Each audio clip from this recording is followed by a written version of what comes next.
Assalamualaikum warahmatullahi wabarakatuh. Sahabat konselor yang hebat, yang saya hormati, saya cintai, saya banggakan dimanapun Anda berada. Sebentar lagi kita akan bertemu kembali dengan siswa-siswa kita tercinta, di mana jika tidak mundur lagi, sesaat lagi kita akan melakukan tatap muka terbatas dengan para siswa. Satu hal penting yang perlu kita pikirkan adalah bahwa ketika anak-anak kita nanti kembali masuk ke sekolah dalam tatap muka terbatas, tentu mereka akan adaptasi kembali dengan lingkungan yang dulu pernah ada dan ditinggalkan karena moda belajar kita menggunakan moda daring. Dan kemudian setelah hampir 2 tahun anak-anak kita akrab dengan moda daring, tiba-tiba akan masuk kembali dalam tatap muka meskipun masih terbatas. Nah, jangan sampai kita lupa bahwa ketika mereka melakukan adaptasi kembali di sekolah mereka dalam tatap muka terbatas nanti, tidak tertutup kemungkinan banyak anak-anak yang ketika masuk sekolah kembali membawa segudang masalah yang selama ini hidden, tidak terpecahkan atau belum terpecahkan.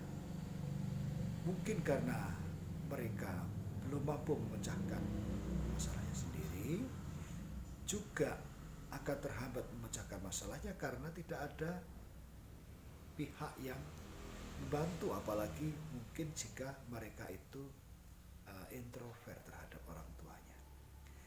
Nah, tentu saja kehadiran kita sebagai konselor sangat dibutuhkan kepada anak-anak yang seperti itu, yang selama ini memendam masalah.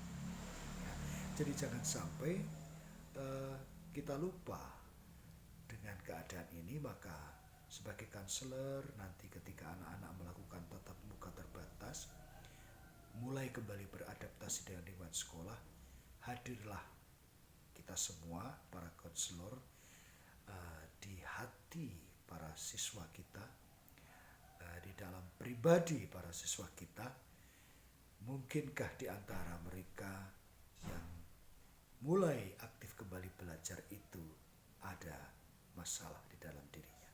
Tentu tugas kita sebagai konselor adalah membantu mereka untuk memecahkan masalah yang mereka hadapi, yang selama ini mereka tidak pernah bertemu dengan kita, sehingga terhambat untuk mencari orang yang bisa membantu memecahkan masalah mereka.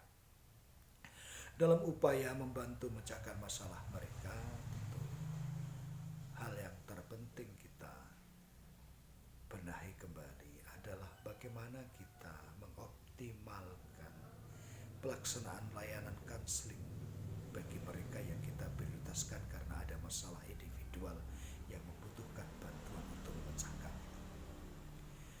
Saudara, dalam banyak hal pelaksanaan layanan konseling di sekolah yang mengandalkan wawancara konseling seringkali terjadi misorientasi, di mana guru bimbingan konseling atau para konselor masih ada yang tidak bisa membedakan antara wawancara konseling dengan wawancara biasa.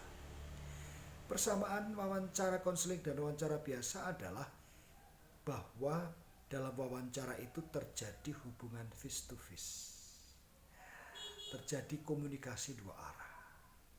Tetapi dalam wawancara konseling tidak sekedar komunikasi dua arah face to face, tetapi di dalamnya ada sebuah proses di mana konselor membantu memecahkan masalah siswa, dan untuk itu konselor harus mampu mengarahkan siswa agar siswa mampu memecahkan masalahnya sendiri.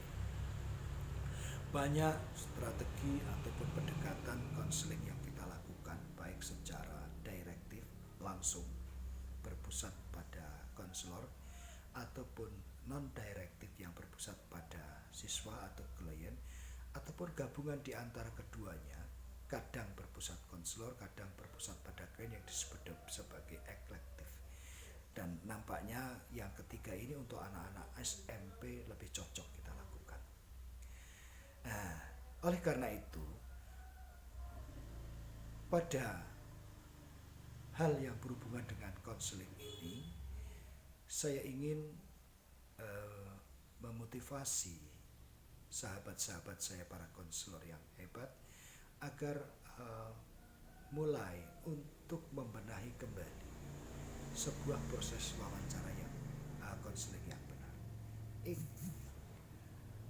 Harus diingat bahwa wawancara konseling berbeda dengan wawancara biasa, berbeda dengan konsultasi. Nah, saudara, terkait dengan itu, maka di lain waktu saya ingin mengajak Anda untuk mengupas masalah konseling dengan berbagai strategi wawancara dalam konseling. Pada kesempatan ini saya baru memotivasi hal itu karena kita tidak mempunyai ruang waktu yang cukup untuk membahas itu secara tuntas, sehingga saya cuma ingin mengatakan bahwa mulai saat ini saya ingin membuka sebuah tajuk salam sapa konselor, dan untuk salam sapa yang pertama ini sekedar informasi ini, tetapi pada salam sapa yang kedua yang akan datang, saya akan khususkan bagaimana kita mengefektifkan wawancara dalam konseling dengan berbagai macam strategi. Tunggu kehadiran saya pada masa-masa berikutnya. Assalamualaikum warahmatullahi wabarakatuh. Salam sehat dan sukses untuk semuanya.